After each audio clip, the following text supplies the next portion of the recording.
your host, Charise Beckett, and I am your host, Mark Thompson.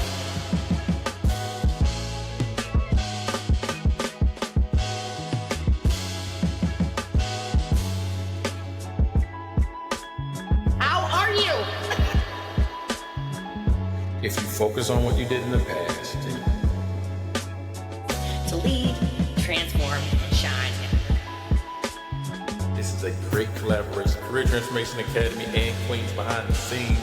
Mark Thompson, Charise Beckett, about to tear it up. Not today. Hey, welcome back to Corporately Speaking. I'm Charise Beckett. And I am Mark Thompson. Whew. And today's conversation is one we've had before. It's something millions of professionals understand intimately, even if it's rarely discussed, honestly, in the workplace. And we've discussed this before, but we are actually bringing some data to the conversation and talking about the actual physical effects that it has on us. And we're talking about code switching, not the trendy version of the term, not the social media version. We're talking about the lived experience of adjusting how you speak, move, express yourself, and present your identity in order to navigate professional spaces. Awesome topic. I think we talk about a lot, but before we get started, folks, make sure you hit that subscribe button, hit the notification bell so you can see when we pop up. I get people asking me all the time, hey, you all, when is the podcast? I'm like, subscribe, you'll know. So make sure you send this to a couple folks as well, because it's important in today's society and corporate America. But let's go into it. So, for many people, especially Black professionals and other underrepresented groups, code switching is often a form of professionalism or framed as professionalism. I've definitely been a part of that. Also, adaptability or emotional intelligence, but there's another side to it. Yes, there is. Because for many people, the cost of code switching is not just fatigue. It is literally burnout. And sometimes even deeper than burnout, it becomes identity fragmentation. And before we move forward, Mark and I were talking before the show, and I was dropping some data points, and I was looking at this data point, and it says 33% of Black professionals don't feel respected or valued at work, almost double the rate of their white colleagues. Then it says 34% of Black employees code switch at work. Only 12% of their white colleagues do. 44% of Black employees say code switching is necessary to survive work. 8% of Black college graduates change how they talk around other people of other races. And it says that your body treats every code switch like a threat. Cortisol spikes within minutes. Adrenaline releases. The stress response locks in. Yesterday's microaggression predicts today's wake-up cortisol. The body just doesn't reset overnight. It carries that calibration forward. You compound that across a 30-year career, right? So the mask is expensive. And it also says 42% of Black professionals say they cannot bring their whole selves to work. That is a 40-hour work week performance with meetings, with smiling, with calibrating every word before it leaves your mouth. Right. Performances are exhausting. The exhaustion doesn't clock out. So I wanted to bring that to the conversation. That resonated with me, because it's probably why I've gained weight. As you know, I probably gained more weight as I've moved up the career ladder, because you have to do more of it. Yeah, and so I'm gonna tell you a secret. I refuse. What you gonna get this? This is who I am. I mean, I'm sorry. I mean, like, literally, I cannot do it. I'm not saying I never did. I did. I mean, obviously have done it before. I refuse anymore. I am not going to change the person that I am. I feel like, listen, I am an educated, I told you this. I'm still talking in African American vernacular. Right. English. Right. I am not going to. You don't know what I mean. Look it up. I'm Right. sorry, but I am going to be who I am, and that may prevent me from being in certain spaces. But those are not spaces I actually want to be in anyway. Like, why would you want to be in a space where you can't be yourself? Now, am I saying you need to tell everybody all your business? No, I'm saying, like, who you are authentically shifts because of who you're around. Like, it's just a phoniness I can't participate in, because they not giving me no damn stroke. Right. I hope we can get into this, because I think there's some things I'm thinking about now to get into. So, but for everybody, today's episode is called "The Cost of Code Switching is Burnout." And I can agree. Like I said, I gained weight and I didn't piss, and I go home and I got to come home and say the N word just to to recalibrate myself. That's how I recalibrate after going to work for 40 hours, or going on a work trip and being with everybody all week long and then doing dinner for 12 hours. Come on. Don't tell me you don't get on the phone with your best friend and be like, mm, My gosh. Oh, yes, of course. Oh my gosh. Like, yeah, I mean, because it is because that's also, and if we can get deeper, that's also just being on. Like, I mean, like, yeah, I sometimes you don't always want to just be on. right. You know what I mean? So there's that too. Like when you're doing those dinners and those kinds of engagements, it's not like I would say it goes further than code switching. It's like being on. And sometimes you just Hmm. don't want to be on. You just want to be like, girl, let me tell you about this shit Yeah, here. Like sometimes you right. just don't want to be on and you want to relax your shoulders. Actually, okay, so I got this thing called a facial buccal or buckle massage. Look it up. Mm, While I'm telling you about it, look on Instagram. Because you're gonna be like, facial. "Hell no," but I I got don't it. take facials, but It's not like a facial pause, son. facial. It's I'm like just it's it's a not like joke. wait till you see it. Wait till you see it, okay? It's Buccal, facial Okay, buckle massage, got you. okay? Is it Yes. okay? So, I was getting that massage, and they start with your dégagé, like your neck area, and they go up. You said I see a difference. Like, wow. yes. Does it So hurt? no, it feels amazing. You're not putting your thumbs in my mouth though. No, yes, they do. And with Not my gloves mouth. on. With gloves you said, "Not my mouth." It's listen, it changed she was telling me that I was so like this, and, like, it changed, like, how my jaw clenching and, like, all of that stuff, so that's why you gotta get it because they be up in there and massage and all that. Anyways, so but though and I feel like that shoulder up is like that being on, so compound that with Yes. code switching, and you're like this, like, how can you and that is like fight or flight all the time, like, Mm, no, and I have anxiety too, so no, y'all not gonna drive me crazy. right. And Right. we're gonna talk That makes about this sense. emotional labor, the research, the long-term impact, and what healthier workplaces actually could look like. Right. Good. I need massage. I realize I'm adding a lot of attention here, but let's define it clearly. You So need the code buckle switching massage. original. Yeah. But as long as it's a woman, I don't want no man putting their hands in my No, mouth. yeah, get a woman, Yeah. get a So woman. code switching originally referred to shifting language styles depending on context. So, but in the workplace, really, it is much often. So, it often much more means that changing tone is one of the things that can happen, like changing your vocabulary, softening your personality, suppressing cultural expression, like you talked about.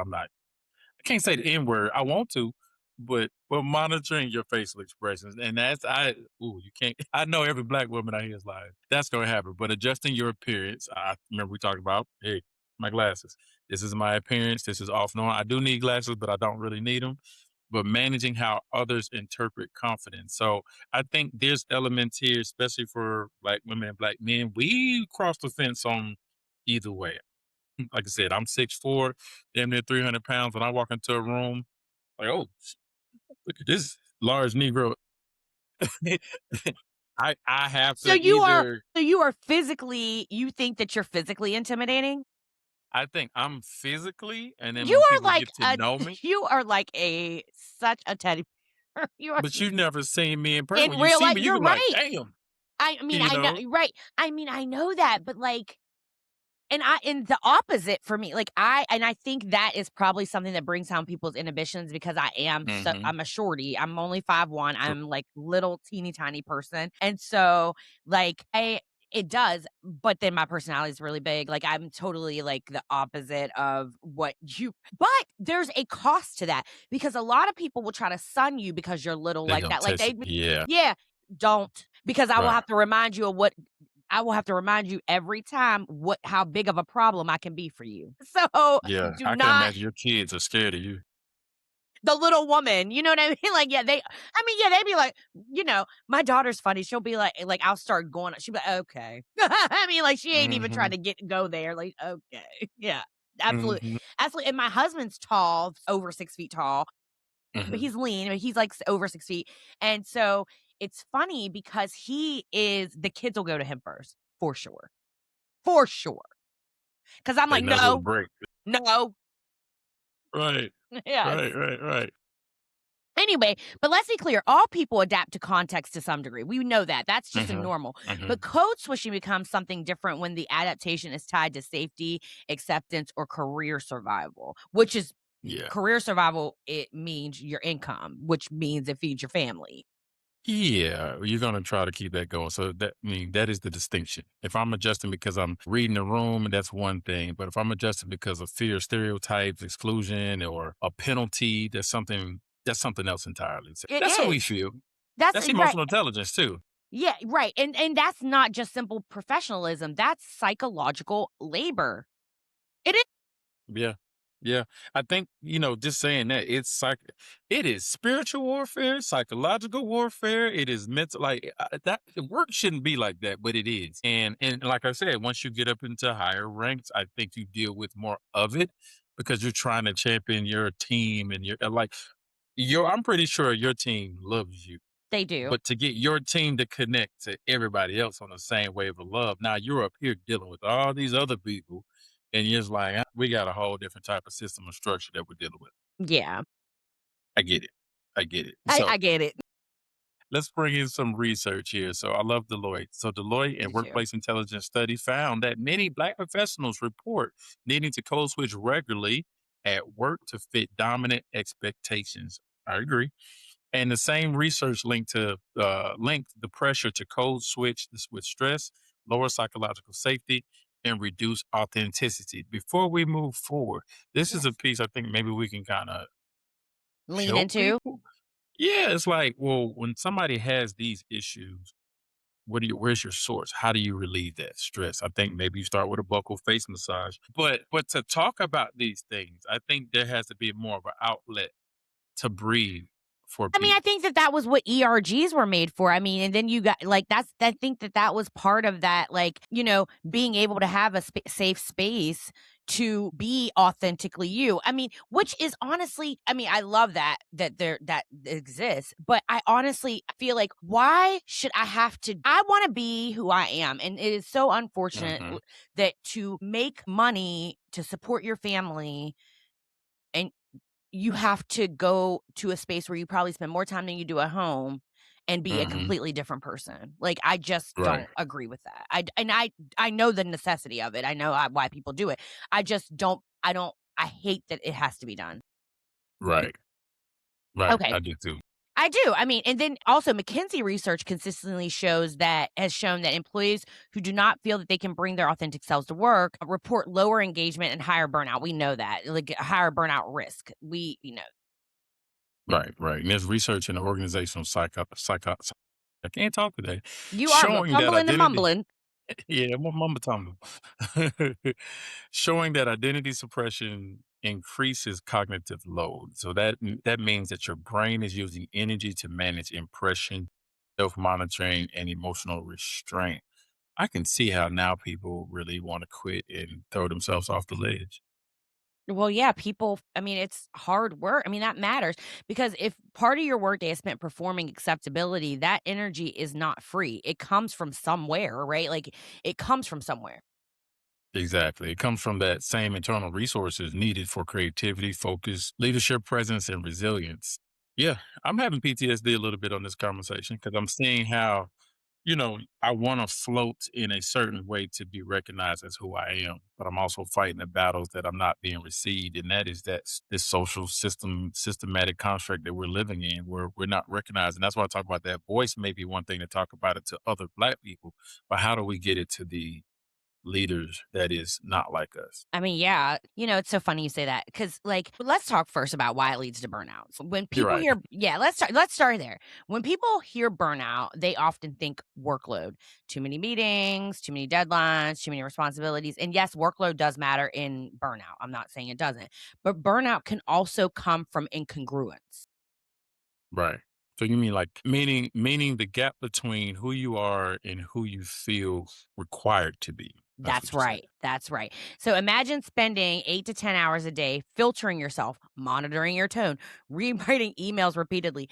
Well, I do that though, but not because of tone policing. It's because the first one I write is like, motherfucker. Um, Yeah. managing like reactions, trying to appear competent but not threatening, firm but not familiar, strong but not too direct. Like all of that is work. Right, right. I mean, that's a level of vigilance is exhausting. And I think I'm probably wasting a lot of water because I'm using ChatGPT to make sure I don't present in a certain way. I want the perception to, I'm like, use an HR professional tone, make sure it's upbeat and joyful. And then that way people are like, it's not triggering. It doesn't see, because I, like you said, the first thing I want to say is, mother, you need to, I need all of y'all to stop. No, yeah, can't do But that. you know another thing that I do? Okay, so I am I'm a very direct person, you know that. So when I write an email, I have to write the email and then I have to go back and add the pleasantries because I don't even start with, "I hope you had a good day." I'm like, "Da, da, da, da, da." Whatever Yeah. the topic is, I'm going straight in. So I have to write it and then go back and be like, "Hey, so and so, I hope the day has Yeah. treated you well." You know, like I gotta go back to do that because I mean, it's genuine. I hope the day did treat you well. But I actually want to get to the point and ask the question that I actually came on this email to ask you. So I have to like go back and Hmm. do that. And that's not really code switching, but it is like, let me go back here and actually act like a human Yeah. being. Right. The human element. That's what Yeah, it is. the Yeah. human element. Well, but what you're talking about, like that level of vigilance is exhausting and it's invisible though. So many people don't even name it as like a stressor. Right. They just Right. feel exhausted and drained. And that's the other thing though. There are so many things that go into feeling exhausted and drained just as a professional period. So adding on not being authentic is just Yeah. depleting. Yeah. I think, this is where we're going to a deeper layer. We talk about this as identity fragmentation is the next layer, And this peeling is it when back. yes, and this is when people begin separating themselves into versions: work me, home me, safe me, real me. I mean, it's just all these Right. different like Right. you're like all these fragmented pieces of yourself. Yeah, and I mean, like the boundaries are normal, but fragmentation is different because like fragmentation creates internal tension.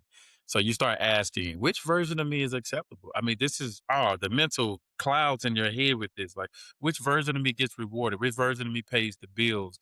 You're creating these different personas in order to survive. That is mental. You basically become mentally insane at a Right. point. And then over time, if the rewarded version feels far from the real version of who you are, people can experience like a numbness and resentment or a disconnection Right. from themselves. Right, right. This is definitely why a lot of high performers like suddenly leave a job that they were ideal. So I've seen that. People like, I'm like, you. I remember having a boss and she was overwhelmed. It was a lot of work. It was a lot of stuff coming to it. They put her in position because she did well in this individual contributor place. They put her in this place and now be a leader of everybody else. And she was like, I can't do this. I'm having a nervous breakdown. Out of here I'm out of here. with the quickness, huh? She was like, "I'm out this Yeah. bitch. I'm out this Right. bitch." It was the self it was just I mean, we can say it was that internal load on her that she could not figure out who she was, why she was, what am I doing here? Every day I gotta do this. Everybody's not built for that. I would say everybody's not built for leadership. And in that space, that constant self-editing, she's like, I don't I'm dealing with people. I gotta talk to you, I gotta present to you, I gotta be here. I gotta actually tell these people they're doing good and doing bad. Everybody can't do that. Some people just like to be know your swim lane. I think that's something we add here is like if you know who you are, getting your position or getting yourself into a position where you don't have to be a code switcher. That is oh gosh. Yesterday I had said that to somebody. I was like, if you know who you are, number 1, nobody can ever insult you. You think Mm, I'm crazy? I think I'm crazy. I saw a lady say that. You think I'm crazy? I think I'm a little bit crazy. You think I'm aggressive? Yeah, I'm a little bit like, yeah, like if you know who you are, it is so hard for somebody to, if you know who you are, it's hard to be somebody else. And if you know who you are, it's very hard for anybody to insult your identity because it's like, unless it's like untrue. You know what I mean? Like, don't be a right. rumor spreader.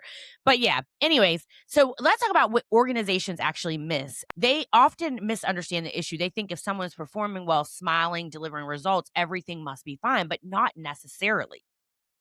Right. Performance can coexist with depletion. Exactly. Some of the Mhm. highest performers are carrying the highest invisible load because they're producing and translating, they're leading and they're monitoring, they're delivering and they're managing perception. Right. And this is where leaders only they measure the output, but they miss the human cost. That's something that I any job I've been in, I'm always questioning the leaders. How much do you care about the people? Yeah, Not I just the think work, the just not people. just the work, not just the revenue, not just the deliverable, but the actual people. And retention problems can look sudden when they're building quietly for years though, and that's what people start like when people start to realize that a leader does not care about them as a human being, over time they become disengaged and then they just leave. They just leave. Right. I admire people who look at the numbers to get results, but you Oh, also have to have a yeah. blend. I just have you just have to have a blend that you can connect with people. I don't want you to be a robot and like I only need numbers. I don't care about your life. No, we need both. Like you Well, need to because be able people to. are coming to work as human beings. They have lives. So, Mhm. like, you have to acknowledge the fact that they're coming as who they are with their lived experiences at period, point blank, period. They're not just a data point. Right. Exactly. Exactly. Well, this goes into what I've been wanting to ask all day, what better looks like. So what does a healthier Ooh. culture look like? Did you just try to suppress that yarn?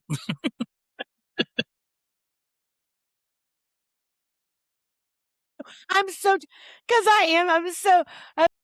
So last night, just let me be completely honest. Last night I had three tequila sodas. Yes, and I It's still I Friday. woke up this morning and I know, and I was like, my girlfriend used to call it turn up Thursdays because she would be like, every Thursday you love to turn up. Well, what happened was I had to get my son ready for his 8th grade dance, which is tonight. And then I went to the nursery and got a flower for my outside planter. And then I got to gardening and doing all that. And I was like, let me get a tequila soda. Well, one turned into three, and then that turned into a headache at 6 a.m. And so, Mm. yeah. But what does healthier look like? It starts with psychological safety. And I talk about psychological safety all the time with my team, all the Mm. time with leaders, because it is such an important part of work. What is oh my gosh. Amy Winehouse. Edmondson. Amy Edmondson coined the term. You said Winehouse. And know where you were going. You said Amy Winehouse, like it was Mad Libs. Amy Winehouse. It was Amy Edmondson coined the phrase psychological safety. People should not feel that authenticity is a career risk or, yeah, they shouldn't. Yeah, and that also means expanding narrow definitions of professionalism. So You know how I feel about that. profess right, right. Professional should not mean culturally neutralized. Yes, to what you've already said. Let me use my words. Let me have my swag. Let me walk in with, my hair the way it is. I remember when I had my hair, I was coming in to work with it like that. I Using think that people like squishy about it. thing. I did not care. I had my hair, it was like now this is a black man coming in looking like an African king every day. Yeah, You over there looking this like is your leader. M'Baku from Black Yeah, Panther. yeah, exactly. That was the look I was going You said, for. and that was the look. That I'm was the look. M'Baku. Yeah, But so this I is your talked leader. about that, the narrow definitions of professionalism. And I talk about it a lot because it pisses me off to no end when somebody goes, well, that's not professional. Who are you? Did you like? I know what Right. it's rooted in. I'm not going to say it, but I do not like it. I do not like people who to say something that, oh, well, that's a professional environment. I really don't think we should be doing that. Now, there are some things you just should not be doing at work, but like, professional? Who are you to get to frame what Right. professional means? Like, who the hell are you to frame what professional means? I don't like that. I wish you would have said, "Show me in the handbook where it says I can't do that." It's not in the culture. I don't know where that is because if it doesn't exist there, shut up. Seriously, because strong communication comes in different styles, leadership presence comes in different forms, competence does not only come packaged one way.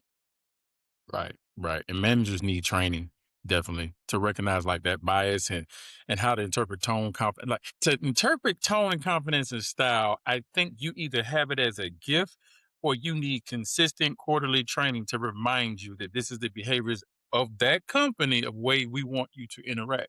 People don't. This is where I talk about going back to the human because at leadership space we have to preach it over and over and over and over. We assume that you used to be a manager for this company, then you automatically know this stuff. No, you have leaders that are dumb, Do that you have think no idea training how to even live. but do you even think training actually even works? Like, because I just don't think the training that's out there work. Like, what would training look like to recognize bias and how people like that tone policing and all of that? Like, what is that? It works when your CEO preaches it. It works when your SVP or C-suite, everybody there continues to put that in their goals and pushes it down. Because if you make it mandatory for people to take the course, of course people want to try to skip, but You said people want to change ma- try to skip. yeah, people going to skip. But think about change management. Like it takes 7 times before somebody gets it. No matter what you do, it takes 7 times, 7 iterations before somebody clicks into what that is. But if you're not having that discussions up here and it trickles all the way down to the bottom, then yeah, you've not created a culture for that being important. But do you think, like, when you think of training, I'm not thinking some online nonsense. Like, I do think that it needs to be interactive and like I agree. play stuff. Like, because it just seems like the trainings that I have seen just don't work. Like, I'm like, How would that role play look? All I right, don't know. I don't. white, white boss and the black man. All right, I don't. give him a compliment on his outfit I'm just saying, like, in what his vernacular. no. You look fresh, homeboy. You said you look fresh, homeboy. No, what I'm saying is like, Mhm. you know, those online trainings, people like skip through them anyway. Like they don't even really like Mhm. that is not like that to me is a check the box type of thing. Like that to me is It not is. effective. It is, And but so that's why I asked whatever the else you do question. costs. People are going to think about cost, and they're not going to do anything that costs money outside because they don't see the effectiveness of it. Yeah, you got Now to all see of it. this, the effect is your revenue. Is your Yeah, I don't think people really tie these people metrics to actual revenue. And I think that that is mm, something that is a total miss by right. organizations is that they're not tying the way that people are treated, psychological safety, engagement as actual metrics that are tied to revenue. And I want that to be something that organizations really try to focus on Mm, because I think it's very important. I agree. I I'm over agree here on that because I preaching. think no, you use the engagement scores, but how many times you seen the engagement scores? Had a meeting with your team, and then it's a it's a project back here in the dust. You don't Well, even not me you because jump it on it. comes out of my team, but yeah. Your team is the one. Okay, got it. Comes out of our work. But you're right. Like people are like, "Oh, let's do this." Like I just think that like there's got to be a way. And I know I'm rambling right now, but I just the trainings that I see they have missed the mark for sure. Right. They have. They have. I mean, you want to bring somebody in that can teach that and have workshops, that may be, but that costs money. I mean, it's damn near $500 per person. It's worth it at the leadership level, but now Okay, so what what are they if you had saying, it at the Shine? leadership? And those are the people who most all the time think they don't need no training. And I'm like, you need Exactly. the most. Yes, you're right.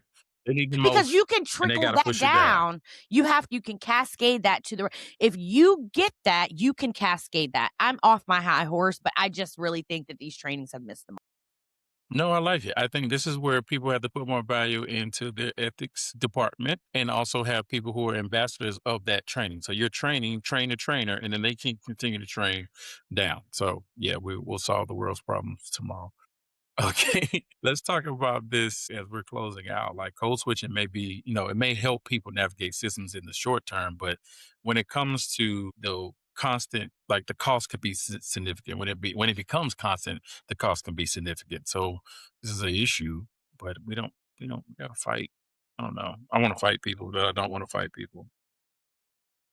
The cost can be significant because the cost is not only exhaustion, it can be distance from self. And anything where you can have to lose yourself ain't no paycheck worth permanently losing access to your own identity. Right. Like real inclusion is not asking people to perform comfort. Nope. And actually creating environments where excellence does not require erasure. I do want to say I want Mark to drop it at the Mhm. bottom of the hour. How can they find us before we close out of here? Well, before we do that, I wanted to also Okay. say this. I saw something the other day You said before we do that that. I think this is a thing that tying all this to as well, that we are always going to be in a performative situation. So I hate in your hearing that. job, I know I hate hearing it, but think about it. If I'm trying to date a girl, your husband, he had to perform to get you to be his The representative. exactly. He had to, to interview for a job, you're performing. To do a speech, you're in some capacity, but you have to also have the mindset of my performance is gaining this for me. It's Yeah. not in a space. So, like in this, what we can really conclude is that in the ways of code switching, you're really discrediting yourself if you're doing it for less than, or you're doing it for manipulation. If you're not using it for in the powers that really create value in your life or someone else's life. So Yeah. again, I can perform, but if I'm performing and educating people as a tutor, as a leader, as a mentor, that's different. If I'm Yeah. trying to find my wife, I'm showing my best self. I'm showing my executive presence. I'm showing my godliness. That is performative, but it's not code switching. I'm definitely showing you who I am from the inside. And that's what we really want to get people to do is believe in what's in here needs to be outwardly put, but put it in a place that adds value. I like that. Ding! Solving the problems of the world. Right, right. So we told you all to hit the notification bell. Make sure you subscribe, join our community. We are Corporate Game Changers. We are on YouTube at Corporately Dash Speaking. And we're on Instagram at Dash Corporately Speaking. And you can follow Charise Beckett on Instagram and also on YouTube. What else you on, Charise? Beckett? I TikTok. don't know. TikTok as well. You can also follow Career Transformation Academy on Instagram, on LinkedIn. TikTok is the Blueprint by CTA. Go get Charise's book, Poise, P.O.I.S.E. And she has the book on Amazon, or you can go to her website, have-poise.com/book. You can get her SMART goal setting workbook that is on. She has everything in it. It'll help you increase your life, make you a better person altogether. Just go get it. Go look at the website. You can learn everything about that there.